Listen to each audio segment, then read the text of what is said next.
It's time for the 49ers Rush Podcast.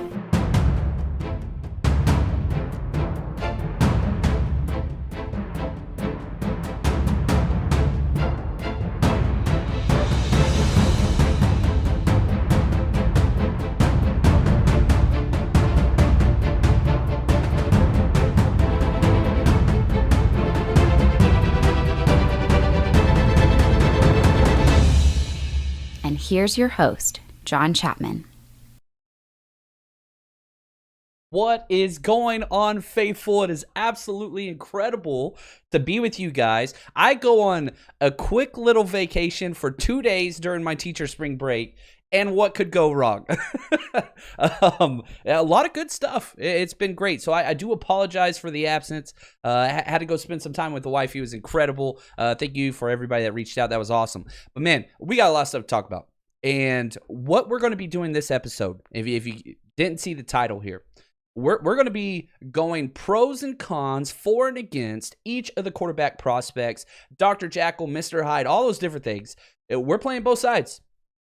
We're going to make the case for and against why this should be the pick at number 3. And we've got 5 quarterbacks we're talking about at pick 3, okay? I understand you want to play the 3. We're throwing in Zach Wilson, and then we're also going to throw in Jimmy Garoppolo. Because if he's going to stay or not, I understand we're going to go through some of the things that were mentioned in the press conference, have some clips set aside, compliments of Juan Solis, freaking heart and soul of the 49ers Rush podcast. I can never give that guy enough credit. Juan is the freaking man. Please follow him on Twitter if you haven't. He is incredible. But anyway, having said all those things, we're going through there. Plus, we had a couple new signings, and we're going to go over some film of our new linebacker that we signed. It's going to be a special teams ace and compete for that number 3 linebacker spot with the Z's. He's got a lot of experience under his belt. Really, really like him. But without further ado, let's jump into it. And I love it, man. Countdown crew coming in strong. Love it. We have a giveaway our next episode. So the end of the month is upon us for March. This is the last time to get in your hashtag CC for a free giveaway next episode. So if you're still in there, hashtag CC. If you don't join us live, you got to do it, man. All the cool kids are doing it. Let's go. Let's go. So let's talk about the trade. And I understand I get a lot of questions, all phrased this way. I don't know who started this conversation. That's okay. Let's clear it up. Is it 2 or 3 first-round picks that were traded? Well, it's 100% semantics. The 49ers traded 3 first-round picks and a third to move up in the first. So if you're looking at net versus gain and all that stuff, financially speaking, we only lost 2 first-round picks because we swapped 1. Okay, so however you want to describe that, that's fine. We gave away 3 first-round picks. We got 1 in return. So we are losing 2 first-rounders, 2022 and 2023. There's 2 first-rounders that we have lost. We upgraded 1 to lose 2 of the future ones.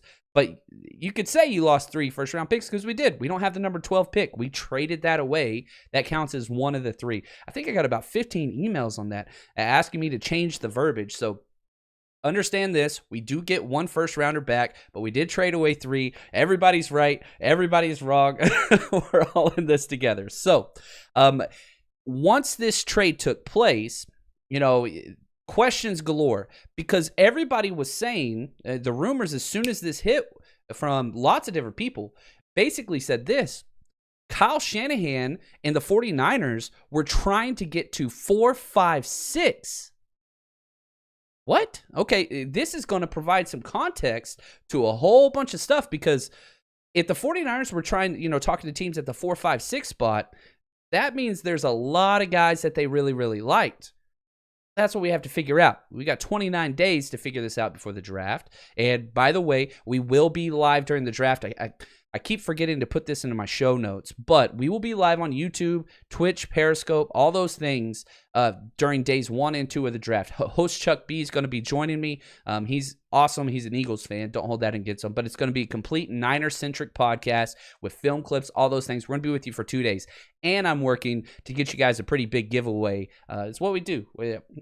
I don't know why we give so much stuff away, but sure is fun. Now, Shanahan was asked, man, at 3, you got to have at least 3 guys you like, but with the reports of them trading to 4, 5, and 6, or trying to, having calls at least about it, I think there's more than just 3 guys that Kyle Shanahan likes. Well, in the press conference, this was asked, and Kyle Shanahan said he feels confident with whomever they pick there at 3. Here's the head coach himself. Because I cleared that last one. Oh, yeah, about Mac. Mac, no, in the sense I can't answer exactly the stuff, but the way we looked at it is, to move up to 3, we had to feel good that there's 3 guys we'd be comfortable with leading our team for a long time. And we couldn't make that decision before there was 3 guys. So we had to feel that way with 3. Now I think there's a chance to get there with 4 and 5. There's a chance. There's 5 guys that are kind of at this party a little bit, and people are talking about them going everywhere. They're all over in the first round. Our feeling is these guys are going to go a lot higher than people realize. And when you have 2 guys sitting out 1 and 2, possibly could, even possibly 3 and 4, then you hear a lot of teams all the way through the draft who are in a situation where they really want a quarterback and they don't have someone close to what we have with Jimmy. That means those 5 guys are going to disappear pretty fast. So we had to feel confident in 3 to make this move. And that's what we did. And I'm excited about now. We know there's 5 players. Who do you want to put your future in? Well, I'm glad we got a month to really work on that. And this front office is so damn honest. There's 5 guys at the party. We got a month to figure it out. And we're going to go through each one and talking about all those different guys. But again, you could say, okay, yeah, sure, there's 5 guys, whatever, BS. No. They tried to trade up to 5. That has been confirmed by multiple sources, not because the 49ers leak anything out. They never do. They just tell it plain as is. Other teams do leak. That happens. When we found out about the Jimmy Garoppolo thing, it wasn't because anybody from our side let that out. That was a Patriots thing, right? So this is taking place. There are 5 guys. And Kyle Shanahan was terrified. You don't want to get left at the altar is the phrase that he said, because these quarterbacks are going earlier than everybody expected. I was on a pod last week. I think I was on 6 different podcasts and radio shows last week. It was a busy week. Good week. I love it. Somebody asked me, what do you think the worst situation for the 49ers would be in this draft? And this was way before the trade. I said trading up to get Mac Jones. I would love Mac Jones at 12. I'd love Mac Jones at 10. We'll talk about that. We'll get to Mac Jones. I'm not a Mac Jones truther. He's incredible. He will go in the top 10 picks. He deserves to go in the top 10 picks. But where does he fit along everybody else? So let's do this. And also, real quick, questions, if you have those, tag me. A lot of people in the chat just want to say welcome. Really do appreciate you as always. Hit that thumbs up. Hit that like button wherever it is. It helps us out as a podcast big time. Question here from MK Green. John, what do you think about trading up or down from 3? Okay, we now have the cards.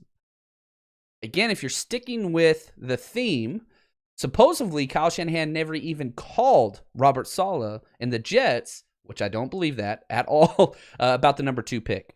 I think that is in play. Now, would the Jets be willing to move? I don't think the 49ers could offer any more draft compensation. I would be up for moving to 2 if you get Zach Wilson. If he's the guy and you like him that much more, I have him as my number 2 quarterback, Zach Wilson from BYU. I'm fine with that. We've seen what it takes to move from 3 to 2. You remember that with the whole Solomon Thomas, Mitch Trubisky thing? 2 third-rounders. We could do that. We do have 2 third-rounders. But to jump up that 1 spot, that would be rough because, again, next year you don't have a first already and you don't have a 6th-rounder. So we're already kind of limited. Now, the 3rd we gave away was the Robert Saleh compensation pick at the end. We still have our original 3rd-rounder, though, for 2022. So theoretically, yeah, you could still do that trade, verbatim. 49ers offered number 3 and then 3rd-rounder this year and 3rd-rounder next year. A little spicy. I think a player would probably be easier. But yeah, if you go through these guys, Kyle Shanahan, there's 5 guys at the party. We're talking through all of them. You go through this party, which we're about to do, and you say, actually, you know what? There's only 2 guys, or only 1 guy. Trevor Lawrence is gone 100%. I'm to the point now where I'm just going to stop answering questions about Trevor Lawrence. He's going number 1. It's not even close. Now, number 2 is a little bit up for debate. Zach Wilson seems to be the consensus. But Justin Fields, holy freaking cow. I think he has to be the consensus number 3 pick. He's not my personal favorite for number 3, but he is the most widely held guy at number 3. Now, why is that the case? Let's go through the 4s, the pros, if you will, of this awesome guy. One, he's the most talented passer. Whenever he came out of high school, and Kyle Shanahan has connections there. This goes into the pro column or 4 column as well. That quarterback collective, they have history. Kyle Shanahan has worked with this kid. It was a long time ago, but still the relationship is there. Most talented in the class by a lot. Clocked a 4.44 in the 40. You'd say, oh, it's pro day speed, whatever else. Doesn't matter. You watch the film, he's 4.4. You see the training videos, he's 4.4. It's what it is. The kid has the speed. Tough as hell. And not only that, he has played the toughest defenses of any quarterback in this draft that is eligible to be picked. So he's had the toughest slate, no doubt about that. So many different metrics judge this. But yeah, even though it was a limited sample size, you saw him perform well against almost everybody. And even if you watch the Indiana Northwestern game, which on my Patreon, I did the whole Northwestern game, the whole thing. Did he have some bad plays? Yes. Did he play bad? Hell no, he didn't. Not even in the least. So the narrative is, oh, he played bad versus Indiana and Northwestern. No, he just didn't play elite. Did he have off games?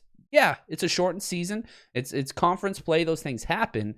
We kind of raised the expectation in this highlight reel ready world that if you have 1 or 2 bad plays, it's like, oh, no. That's just not the reality. I don't know why it's like that, but it is what it is. Now, we talked about the quarterback relationship with Kyle Shanahan, but there's even another 49ers connection at the staff at Ohio State. We're talking about Justin Fields here and why the 49ers should draft him, or the reasons why it will work for that number 3 pick. Their head coach, Ryan Day, not too long ago, he was the quarterback's coach for the 49ers this 2016. So it was before Kyle Shanahan and John Lynch. But I guarantee you, there are still lots of people that were a part of this organization when he was here. That relationship is there. It's very anti-Alabama-ish because, again, you look at the connections there, and there's no ill will between this coaching staff that we know about, or deceiving or any of those things like with Alabama and Nick Saban. So that's huge. You talk about, again, experience, 34 games played. He's at the top of the list on here whenever you're just talking about games played. He's up there, and he's super driven. There is not a Big 10 season without Justin Fields. If you remember, the SEC, Big 12, ACC, they were just playing as scheduled when COVID was happening. Big 10 they weren't having it. Pac-12, nope, not having it. Justin Fields was the entire face. He drove and led the movement to get that season kickstarted. This was the kid. And so, we see it every year. One of the quarterbacks gets run through the gauntlet and everybody questions him, whatever. Unfortunately, it's almost always an African-American quarterback. I'll just put that out there. Almost every single damn year it is. This kid is it. Amazing competitor, athlete, baseball and football. On off the field, he's got it all. Leadership, he's got it all.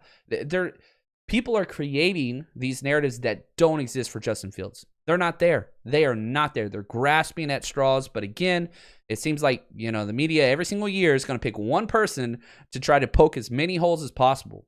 And this kid, Justin Fields, he's got it all. Now, what are the things that are against him? Okay, so if I want to play the opposite side, and I want to say, you know what?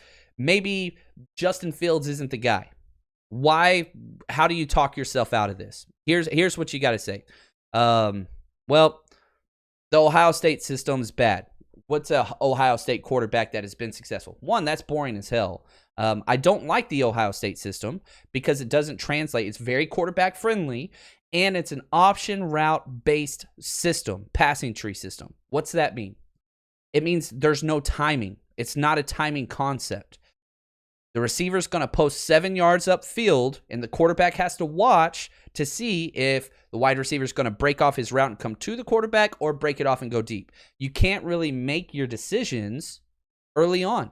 So The problem is, and the critic is, well, he watches the same guy for too long. You're right, he does. It's not timing based. So he has to watch. This is why I don't like Ohio State's system. I don't like it because it's a difficult transition to the NFL because it's different. So that's a problem. That means he has to hold the ball on longer. That means he can't get through his progressions as fast because he has to wait and see what the wide receiver sees with the coverage given to break off his route.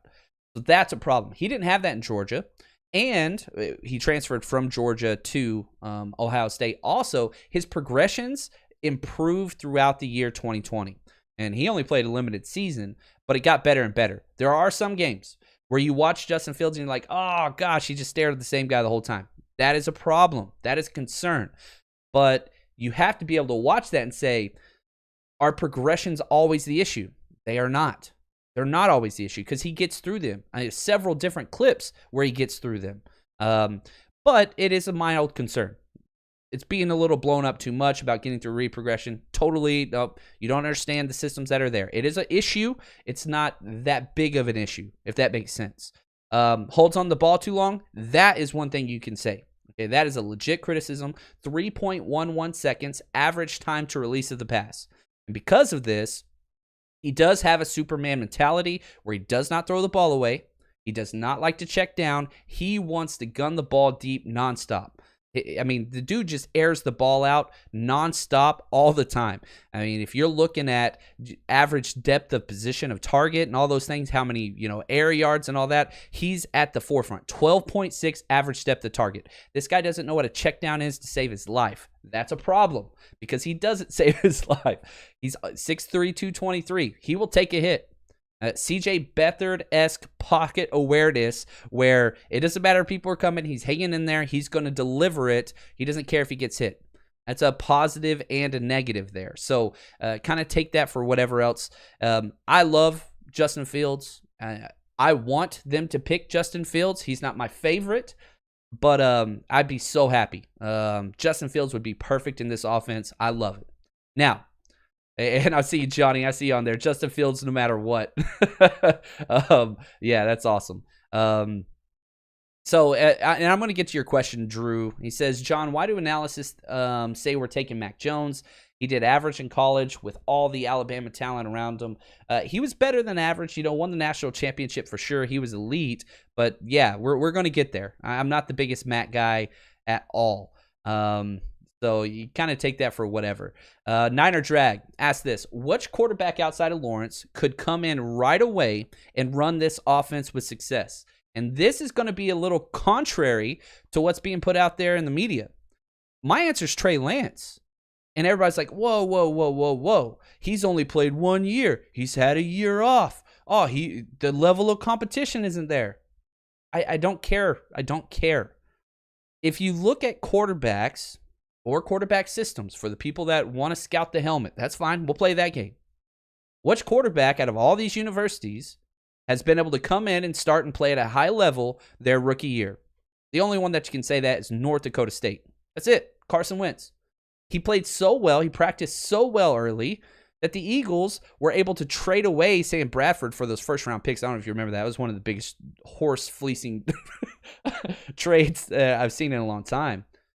But yeah, they were able to do that because Trey Lance, and again, I'm kind of skipping here a little bit. Trey Lance, he's my favorite, by the way. That's who I want us to get. I want Trey Lance or Justin Fields. If I was the GM, which I'm not, thankfully for everybody here, Trey Lance would be my pick. Why? He's the youngest quarterback of the bunch. He's 20 years old. And I just mentioned he took a year off. The film you see of Trey Lance, he's 17 and 18 years old. He is a grown man, 6'3", 225. He was recruited to the Big Ten to play linebacker. Oh, what? That guy's playing quarterback, and he's smart as hell. Already graduated early. High school graduated early. College graduated early. This guy is clean. Clean. Runs the 49ers offense, or at least the closest adaptation to it in the college level. He runs it. What the Bison do at the line of scrimmage is complex. He calls all of his own protections. He audibles at the line, not looking to the coach. He doesn't look to the sideline. All right. Justin Fields, he didn't call audibles. You got to look to the sidelines. They're going to call it. Mac Jones, same thing. So this is a guy that has, as far as understanding, again, it's very easy to look and say, well, this versus this, whatever else. And the only thing that you could say against him is experience, 17 career starts. That's not that much. Also, the same amount of starts as, Mac Jones, who we'll talk about in a second, and level of competition. I get that. Level of competition's an issue. It's an issue. Playing it in the FCS, it's what it is. But also, people were saying on Twitter, there's no way Kyle Shanahan's going to draft this guy because they didn't go to the pro day. Well, let's hear what the head coach has to say about this, because I thought this was awesome. This is for Kyle. Just given with Trey Lance, he played in a pro-style system, but given he only had one game in 2020 and overall the sample is relatively small, how does that change the evaluation process from your standpoint? And a second question, is Chris Sims privy to your decision at number 3? Yeah, I tell him everything. No, yeah, I mean, it's always harder when a guy didn't play this year, definitely. And, he played one game, so I don't think people are going to go a ton off of one game. You got to go off his body of work, and, you got to play the whole season before. So it's, of course, we'd all wish he could have one. We wish Wilson could have a full season too. There's a lot of things that happened this year, and we also wish we could go personally work out everybody. I wish I could go out to dinner with everybody. There's a lot of things that make it harder for everyone this year, but the draft's hard every year. So, if you look at it over history, 50-50 is pretty good. So you throw in a lot more variables, and it makes it harder, but is it going to make it worse than 50-50? I don't know, but one thing that I kind of liked with what we did, when you sit at 12 and everyone's talking about there's possibly 5 guys that could go around there. And man, you can't work these guys out. You can't go out to dinner with them, but you got to find out a lot more about these guys. How do you do that without tipping your hand off to everyone? And that was also one of the frustrating things, to be sitting there like, man, we don't want to go try to see someone or do all this stuff or be Zooming all the time. And now everyone knows how hard we're trying to do something. You get to 3, you don't have to mess with that stuff. And I think that gives us a better chance now to do our due diligence, because we don't have to really play any games in that way. And also, it's come out, they are working with Trey Lance's agent to set up a private workout. So you couldn't tip your hand. It was too early. And flip side of this is, if I'm going to play the logic Aristotelian kind of approach to this, they saw Trey Lance's pro day, from afar, and said, yep, if that's the worst case, let's do it. If Trey Lance at pick 3, because guaranteed, no matter what, one of the 3 guys will be there, okay, who had their pro days. BYU, that kind of, whatever with Zach Wilson, Trevor Lawrence, and then Trey Lance. He has his pro day. Kyle Shanahan and John Lynch say, yep, that's it. Like, worst case, we get that, and we feel comfortable with that. Let's go get it. Now, you got to kind of weigh all those things. You see Justin Fields, you see Mac Jones, you see all those things. We'll have to see what happens. And also, there is also a workout set up with Justin Fields as well. So they're going to get a personal, hands-on approach to everybody. The only one that they've had so far was Mac Jones, because this was the last attempt. Mac Jones had 2 pro days. Both were bad. Not bad. The first one was bad. Second one was average. Justin Fields' pro day, who the 49ers weren't there. Well, Adam Peters was there, which is important.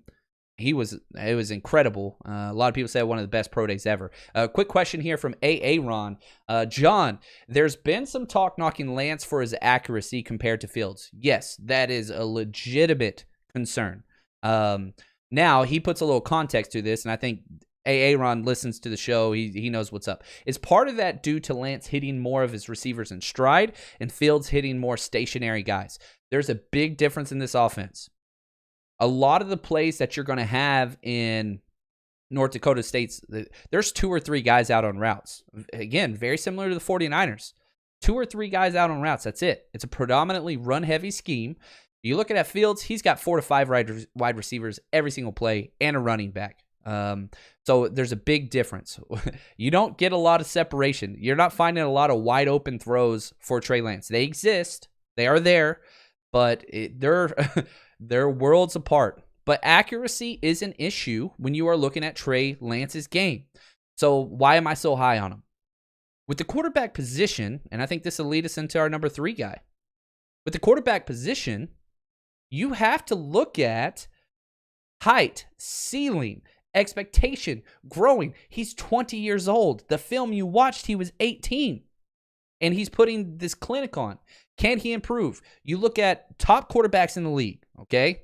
Patrick Mahomes is number 1. I don't care who you are. He's the best quarterback in the league right now. He was not a consensus first rounder. He wasn't. He had so many flaws, but he had those elite traits that where if you could fix the flaws and get some continuity and some consistency in his game and footwork, then you could elevate his play. That happened. Josh Allen, you got to put up there as well. Guess what? Not the consensus first or second quarterback coming out of college. I was very low on him because he couldn't make the decision process. It was so bad. He would just choose to throw it away or into double coverage a lot of times, but he had those other traits. It took him a year and a half, 2 years to get to that level. I think he's a top 3 quarterback in the NFL now. So you see those things and you have to coach up. The potential for Trey Lance is the highest. The talent level, I think Justin Fields, he's got that in his favor. But you look at Trey Lance and how young he is and what he's got going for him. Also, you got to throw this in there, too. There's rumors going around. It's from Colin Cowherd himself, so I feel like I can say this. There's some rumors going around that Trey Lance is dating Colin Cowherd's daughter. So if you want to look that up, you're more than welcome to. But I thought that was, I put that in a positive column. I don't know why. It's just what it is. But I love Trey Lance, and again, his read progression. He's the best in this. He's the best in it. A lot of people are going to say Mac Jones. That's fine. I'm telling you right now, Trey Lance can get through 3 read progressions in the pocket and then escape the pocket and still go through read progressions. You see it. You don't see Mac Jones. Mac Jones goes through his read progressions, A+ there. But he has no bailout. He has no escape. His footwork's great. His pocket presence great. His reads are great. Trey Lance has those things. Trey Lance has better footwork. He's a much better athlete. The speed is there. Golly. Anyway, it's hard to find a fault for Trey Lance besides, his level of competition. Okay, Jabril Cox. Guess what? LSU started one of the SEC defensive players, up there for player of the year. Guess where he transferred from? Yeah, North Dakota State. Dylan Redunz. Guess what? Player of the week at Senior Bowl. Where was he from? North Dakota State. That's just such a boring, lazy argument. Again, Josh Allen from Wyoming. They were trash. They are trash. Like, film doesn't lie. And you could say, well, they're not playing against the best people. Okay, that's fine. But you have to have some creativity and be able to look and say, look, this translates. That translates. It doesn't matter the DB or the defensive lineman coming at you. They're still freaking 250 pounds. It's not like they're out there playing against John Chapman's. Like, these guys have some talent. Anyway, I'm going to stop talking about Trey Lance. Let's go number 3. Zach Wilson. I think this is the 3rd most likely situation. Again, I'm going in order. Justin Fields probably most likely. Trey Lance 2nd. Zach Wilson number 3. Now, why do I have him 3? Because I think he's going to get picked number 2.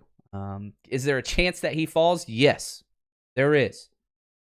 Has Robert Saleh and Kyle Shanahan talked? Oh, yes, they have. Now, is Robert Saleh going to tip his hand? No, I don't think so. But I will say this. There is a possibility. It might only be 5%. Might be smaller than 5%. That Zach Wilson is not the number 2 pick. Another piece of information that was interesting, right after the 49ers Miami trade, 12-3, Miami traded again with Philadelphia Eagles for that 6th pick, which tells us a couple things. One, the 49ers could have just done that. If we wanted to get to 6, we could have done that deal, but you're not guaranteed to get a quarterback because there's 5 guys at the party, right? That's what Kyle said. But also, Philadelphia came out and said, the rumors are, they were only willing to move to number 3 if they were 100% sure Zach Wilson would be there. And they weren't. Why? Because he's probably going to go number 2. It's a perfect fit. It's a perfect fit. It's where he's going. So I would love Zach Wilson, but he's going to be gone. Now let's get to it. Here we go. The Kyle type, if you will. Mac freaking Jones. Sorry, we should change it by his name. McCorkle Jones. That's his actual name. McCorkle. Are you... His name's McCorkle. Anyway, the question was asked, and here are all of the ties. And again, they all lack an imagination. And I could be wrong. And I'm not an anti-Mac Jones guy. Definitely not. I am an anti-trade 2 first-rounders, again, if you listen to the start of this podcast, or 3 first-rounders and a third to get Mac Jones. I am anti that. So the question was asked, McCorkle Jones, he has a lot of the types that the Kyle Shanahan type of receiver or white quarterback have, right? Kirk Cousins, Jimmy Garoppolo, Brian Hoyer, Matt Schaub, Matt Ryan, whatever else. This lacks so much imagination and creativity. It's just so simplistic. But that was the question that was asked. Let's listen to good old Kyle Shanahan himself. Kyle, there's a perception that, your ideal archetype quarterback is Kirk Cousins and that's somehow rigid. You said your process has sort of evolved over the years. How accurate is that perception, and how has your decision-making on quarterbacks evolved? I'd probably change my number every time. I sometimes say there's 5, I sometimes say there's 10. But they're all different, but there's 10 of them, whatever that number is. And it's you want an elite player. And of course, if you can get a guy who's elite with his arm and can play in that pocket and do everything and still run around and make off schedule plays, that's what you've seen with Mahomes. And everybody wants something like that. But there is a risk to everything, and you got to see that in the draft. You got to see it in college, and it's not that these guys are just coming. No one's probably been talented like that. Some have. Elway was pretty talented, and there's people. But more and more, there's more talented players playing these positions in college. So I do think there's more options coming into the league. But if you can't sit in that pocket and play the position, eventually it's not going to matter. So they both go hand in hand. To say that my prototypical guy is someone like Kirk Cousins, that's just... Everyone knows my history with Kirk. We drafted him in the 4th round at Washington. I got to coach him for 3 games. We were fired. I left. Thought we'd have a chance to get him here in free agency. And I would have loved to have him in free agency until Jimmy came along the year before, because I thought we could have won with him, just like Minnesota has. Just like I think Kirk does a good job for whatever team he plays for every year. There's a number of quarterbacks like that. That's the only one I've been associated with, because people thought I was trying to bring him here, which I was at the time. It's not because that's how you draw it up. If you're going to draw it up, you're going to draw the biggest, fastest, strongest, and best quarterback in the pocket. So I think that's pretty ridiculous to say that, but I also will tell you I love Kirk. I know I'm not allowed to talk about other players, but Kirk's a hell of a player, and a lot of people would be lucky to have a quarterback like that. I do like how he took that opportunity to, shed his praise for Kirk Cousins. And for what? Okay, take this away. This trade is a win for no other reason than there is now 0% chance that the 49ers end up with Kirk Cousins, because God bless him. Kyle Shanahan was going to do whatever the hell he had to do to get that guy back where I'm so thankful. I do not want Kirk Cousins. Is he a bad quarterback? No. Is he better than Jimmy Garoppolo? Maybe. Not on prime time, he's not, for sure. But yeah, whatever. We don't have him, so that's great. And also, I do want to give a shout out to Cynthia Sid. She's been saying a lot of this Trey Lance stuff for a while.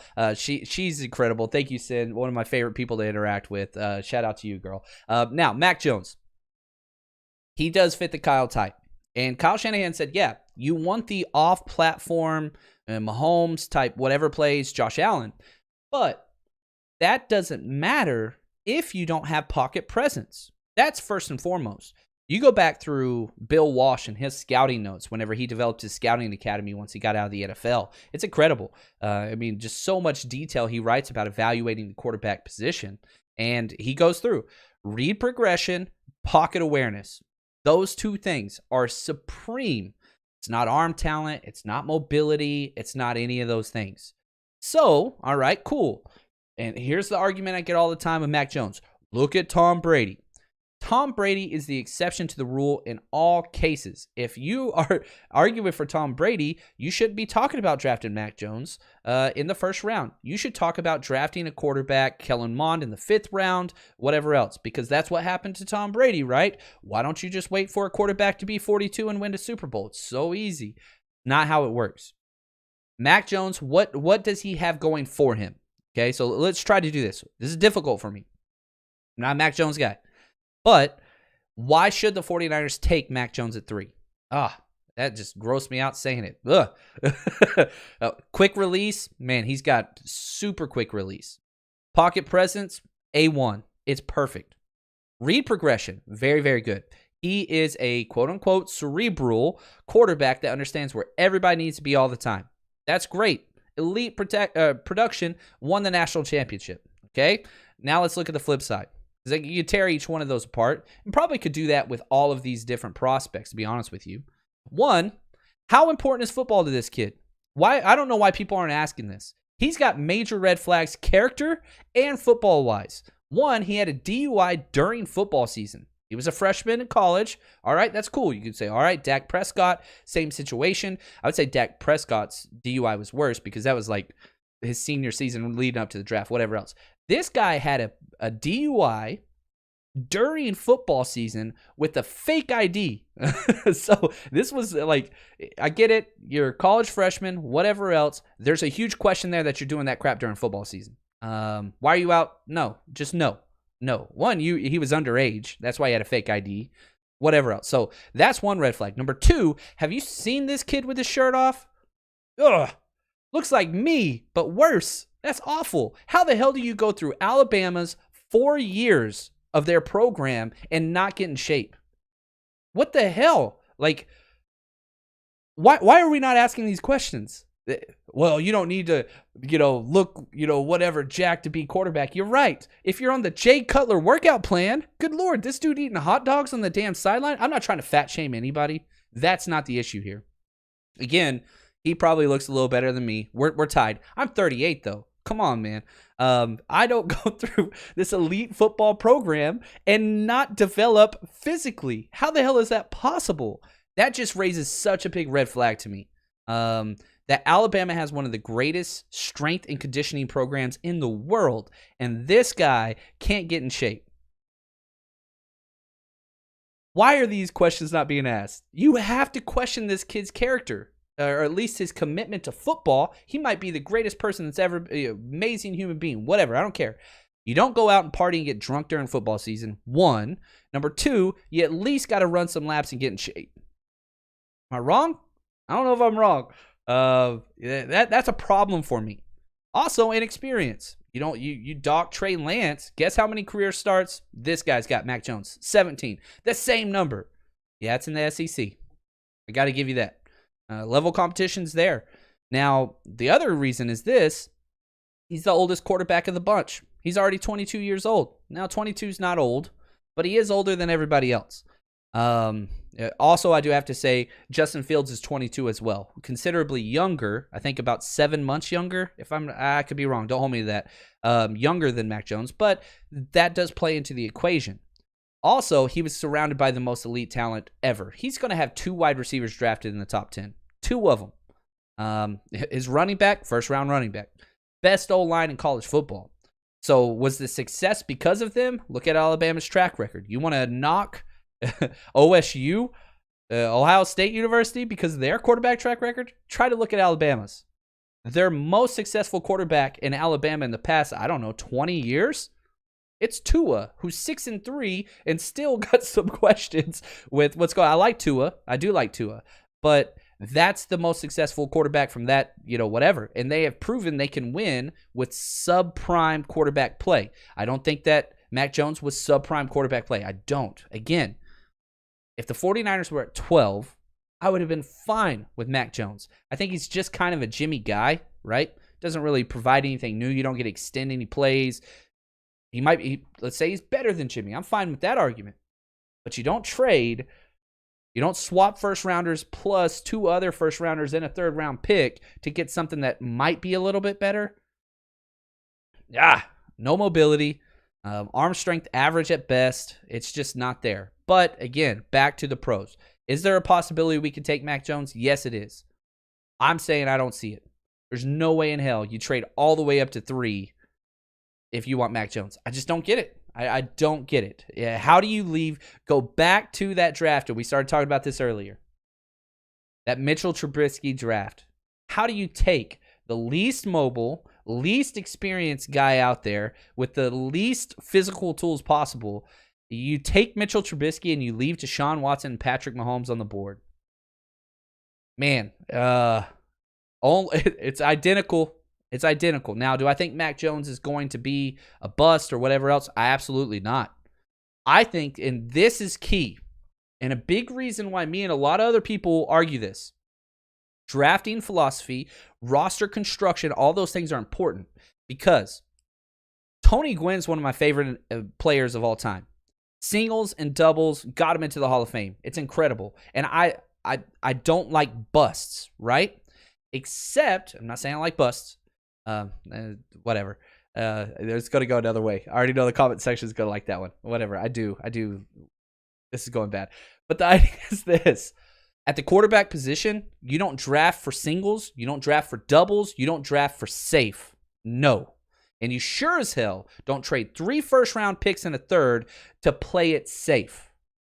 You go for the home run. And you have that option available. That's there. Now, the question, and I could see this, who could be the potential bust in this draft at quarterback? Because usually they have a 50% success rate. And I'm going to say this, and this is important to me. All of these guys can play.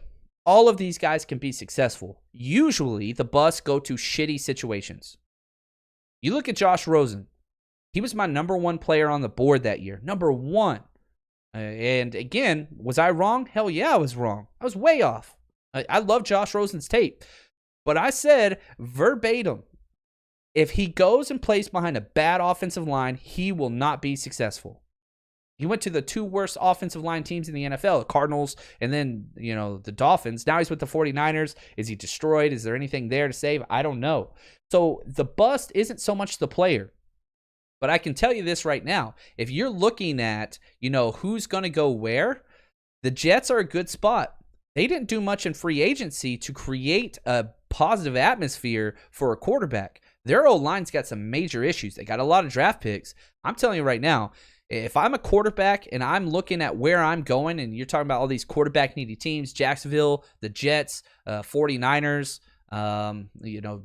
Carolina, Denver, places like that. The Jets scare me. They didn't fix that O-line. They didn't. Not during free agency. They didn't spend that much. They didn't go get better wide receivers. A little bit, but that. So my question is, you pair some of these guys up with some of those situations, you're going to have some rough spots. I don't think you can look at any of these guys and say, oh, he's going to be a bust, because they've been so successful in the college system. So if you pair them with situations they can be successful, then I think that's where you go. Now, who's going to be the biggest bust with the 49ers? Okay, you plug all 5 of these guys in. Man, 49ers is such an enticing situation right now. And I think Mac Jones would be fine. I really, really do. But you want to know how Kyle Shanahan leaves the 49ers? I'm not saying this would happen. You draft Mac Jones at 3. He's average. You're in and out of the playoffs for the next 2 or 3 years. And any one of Justin Fields or Trey Lance goes to be what we think they will be. That's where, things change. Because this is such an aggressive move that it's an issue.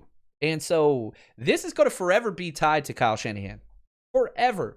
Whether that's positive or that's negative. People forget.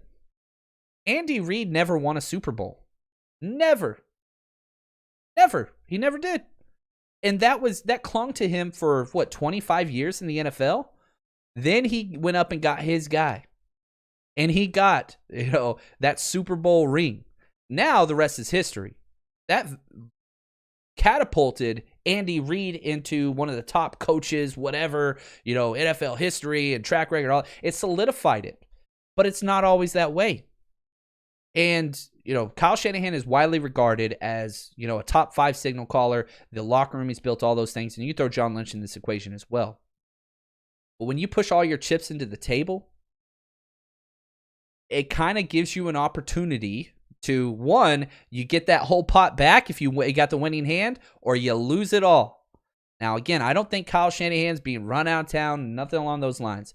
But it will forever be marked. You remember that one time whenever he could have drafted this guy, and instead he went with McCorkle?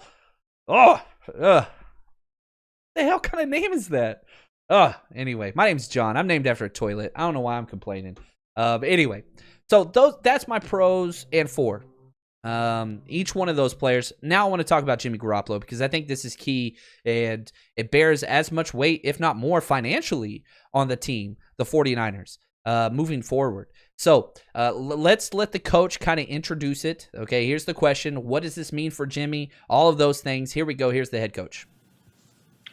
Hey, hey guys, if I could sneak in too, I'm just not sure if I get another crack at this. Just reading between the lines, it seems like you really do want to keep Jimmy Garoppolo, but if someone blew you away with a trade offer, you would have to consider that. I guess for starters, is that accurate? Yeah, that's accurate with every player on our team. I mean, probably including myself. If someone blows us away with a trade for me, I bet you John gets rid of me. So it's, No.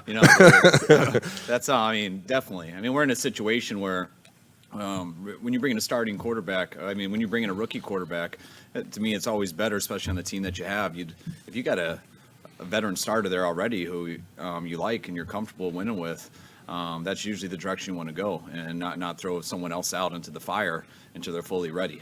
And that's the situation we're at. If you look at free agency, if it goes the other way around and you do things differently, maybe. But right now, Jimmy, it's going to be hard to find a quarterback that gives us a better chance to win than Jimmy right now, especially even a rookie in the draft. So that's what you look into. Now, if someone wanted something for that and it can make your team better in a lot of other ways, you listen to that, but it also depends on how good you feel about that rookie. And we're not there yet right now. And odds are we probably won't be. That's why we're happy that we don't have to be that way. We got a guy in here who we know we can win with, a guy that our players love, that we love. And we're excited to have him this year, and we're excited to have a hell of a quarterback right behind him, learning from when the time's his. I think I've been barking up this tree all year before the trade that if a quarterback falls to 12, you take him. That's best case scenario. But you don't move on from Jimmy Garoppolo, and here's why. Very similar to what he said.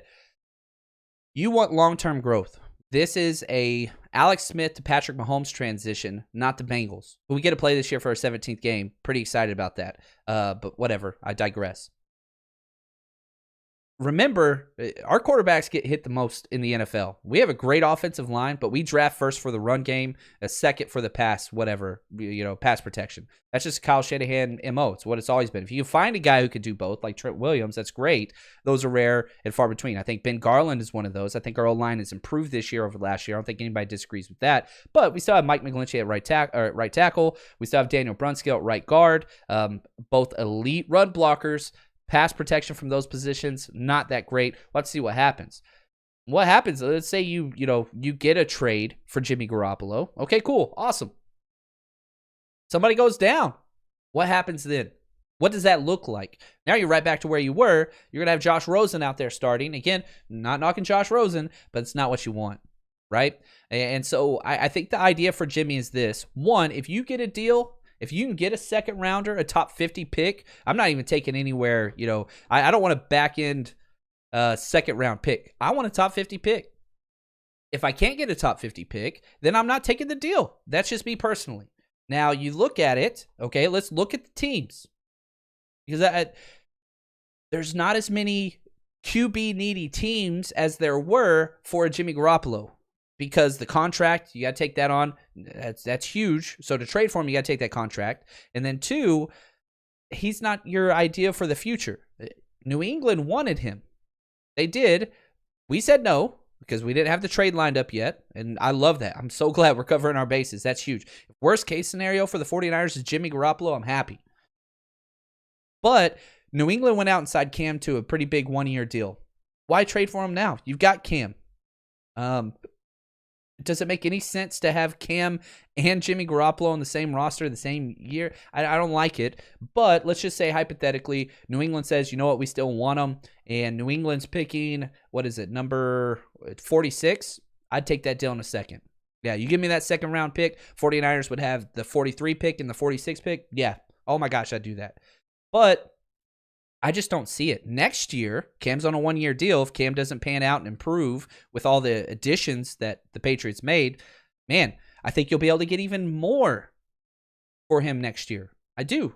So that's whatever. Washington football team, they went and signed Fitz. They're paying him decent starter level money. Why would you go bring Fitz and Garoppolo? Those are just like two opposing ideas. I don't like it. Carolina, they have Bridgewater. He's basically Jimmy Garoppolo. I prefer Garoppolo, but why pay a premium to get a similar type guy? I just don't like it. And I don't think that's Matt Rule's thing because he wants that supreme elite athlete and ability. That's just kind of his MO. Chicago, they have Dalton. Again, I prefer Jimmy to Dalton. But are they willing to pay a premium to jump up and get Jimmy? I don't think that they are. The Jets, maybe the Jets, this is best case scenario here. Jets say, you know what, smoke show, or trade out of that 2 pick. We're not taking a quarterback. They go Kyle Pitts or, Penei Sewell or Rashawn Slater, whoever, it doesn't matter. They go somewhere else and they keep Sam Darnold. Now, yeah, Jimmy Garoppolo, that kind of makes a little bit of sense. I would love that. I don't think it would happen because then we would get Zach Wilson at number 3 and be able to offload Jimmy for a decent bargain because they have so much draft capital. I would love that. Denver, I think, makes the most sense.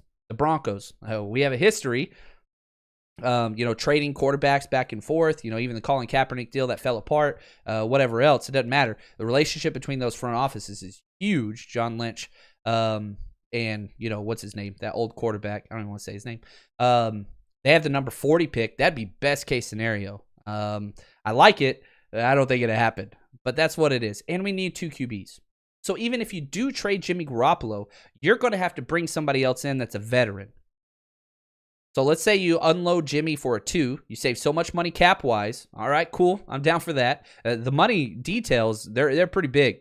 You'd save $23.6 million cap space this year if he's traded before June 1st. After June 1st, it's $25 million. So that date's kind of key there. But let's say you get a second for Jimmy Garoppolo. You're going to have to turn around and spend a 4 to get Gardner Minshew or somebody else that, has some experience that could come in and start that has, if you remember, Gardner Minshew was coached by Kyle Shanahan at the Senior Bowl. So there's a little bit, he's been in the system just a little bit. He's got 2 weeks, 2 weeks of practice there. So it's going to take something. You're going to have to bring in somebody else. You don't let Josh Rosen start because all of this goes back to the concept. The 49ers are a championship team. Why? Week 1, hand that over to a rookie. It's not in the rookie's best interest. It's not in the 2021 49ers best interest. It's not in the long-term interest of the franchise or organization either. Develop. I don't care who it is. The person that has the most kind of NFL ready, I answered this earlier, is Trey Lance. The kid's 20. Let him learn. I don't care which quarterback you draft, even if it's Trevor Lawrence. Don't care. Wait. Get you somebody that is a stopgap vet that can teach and you can learn and you can see and develop. That is so key. I don't care. I'm really big on quarterbacks wait. I'm not saying wait the whole season. That's all I'm saying. Not what I'm saying at all. The Tua transition I thought was the best ever. I know a lot of people knocked it, but that was perfect. Have your vet kind of take everything until the bye week. Transition to the bye week. Give your new rookie 2 weeks to develop. Oh, man, I don't even know what our bye week is. Schedule's not out yet, so that's going to affect it. But even if you look at Justin Herbert, 3 to 4 weeks. Let him just go through camp and the backup and learn. Oh, it's huge. Now, I know that I said I was going to be, breaking down some film. I've got it pulled up, but we've been going for a while. And so we're going to take a break. We're going to do another episode there. Adam Garcia, thank you so much for the gift, brother. Let's talk about this. Man, thank you so much. Very, very generous. Adam's one of the best ever. Always great questions. What do you think about after the draft when we get a guy like Fields or Lance? We trade Jimmy to New England. I love this. For Newton. Oh, look at this guy. Look at this guy. I'm out here playing checkers. Adam's playing chess. I love it, man. He sees it differently. So we go get our guy. We trade Jimmy to New England. We get back Cam Newton. Dude, do you know what it would be like to have Cam Newton and baby Cam Newton, Fields? Oh, the comp that the athletic profile, that's a better way to say it, not playing style. The athletic profile of Justin Fields to Cam Newton, they're identical, man. He's smaller. He's a little smaller. But when they run and whenever they get pressure in the pocket is identical. Now, the throwing motion, completely different. I think throwing power, I think Cam Newton probably has a stronger arm, way less accurate, way longer wind up, all those things. That would be a perfect situation. It really, really would be. Now, my problem with this, and the one thing that comes to mind initially, Adam, Cam Newton's a hell of a competitor. He's a hell of a player. I don't know how Cam Newton would handle being benched week 7 or 8 and then Justin Fields coming in. I don't know how he might be able to handle it fine. I could say the only time he hasn't been the absolute stud was back in Florida, Cam Newton, whenever he was teammates with Aaron Hernandez and he got kicked off the team. Imagine being that guy that got kicked off a team that Aaron Hernandez was on, and Urban Meyer was a coach who has no integrity whatsoever when it comes to these things. But anyway, I digress. I like Cam Newton. I think that he's changed a lot. He's got some flaws for sure in playing whatever. I like Cam Newton. So I like this because it would save us a lot of money, and we would get that vet guy. Because I think, man, I think you could do that for, I would take that deal for a third. So again, I'm GM on the phone. I'm John Lynch. Look, you get Jimmy. We'll take Cam and a 3rd-round pick. Let me look here. I think they've got quite a few. I'm pulling this up while we're talking. I apologize for that, but I want to. So no, New England has the 96th pick. So at the very, very end of the 3rd round, they don't have a traditional third, but they have 3 4th-rounders. So I would do this: a third, the number 96 pick, and one of their 4th-rounders for Jimmy Garoppolo, and we get Cam Newton back. Oh my gosh. Dude, I don't know why I haven't thought about this. This is awesome. Plus, he goes on, Adam, we offload Jimmy's cap for a second wave of free agency, and we have our bridge quarterback. I would do that in a second. I'm not the biggest Cam Newton guy. But those would fit. Whether that was Trey Lance, that would fit perfectly. Even if it was Zach Wilson, that would fit perfectly. You'd basically tell Cam, we want you to stop running unless it's a designed quarterback run as much. We want you to win with your arm. And yeah, you allow them to learn those things. Man, I freaking love that. Adam, you're the freaking man. Again, I really appreciate the generosity there, brother. So, man, this has been a fun episode. We're almost to the hour mark. Pumped up. The 2 days vacation did me well. My voice is doing wonders. I'm making it at least. So, if you haven't already, I always got to put this out there. Patreon.com, 49ers Rush Podcast. Go over there. It's where all our film is. Man, you can just try it out. You don't like it, quit. Done. No questions asked. But if you want to support the podcast, that's the best way to do it as well. Over 200 hours of custom video breakdowns, plus my draft book. Oh, man. I'm working, guys. My goal is to have it done in 2 weeks. I've got a lot of positions to get through still. And I'm focusing pretty heavy on all the quarterbacks, obviously, just going through as much film. So if you want to watch more game film on these quarterbacks, and again, it's all coaching, all 22, the sideline view behind the quarterback. It's not highlights on YouTube. I go straight through the scouts to get this. So if you want to see those, this is the place to do it. And you get access to my draft book. Any level gets access to my draft book. I used to sell it for like $20-$30, whatever else. Nope. Just join the Patreon. You get it. It's going to be available in about 2 weeks. So head over there. It's the best place. Again, we'll be giving a giveaway. Countdown Crew. That's right, baby. Next episode. We're always giving stuff away. I love it. Thank you guys for all the support, the questions. This was an absolute blast. Please rate, review the show. Helps us out a lot. Hit that big thumbs up. And guess what, guys? We will be back shortly. We got a draft. We don't have that much time. So we got a lot of stuff to get to, and we're going to try to focus some on the second, third round, some fits that we have there and what that could look like, because I know this number 3 pick is everything, but I want to get you guys prepared for the entire draft. So that's there. Thank you guys so much, and as always, stay strong, faithful.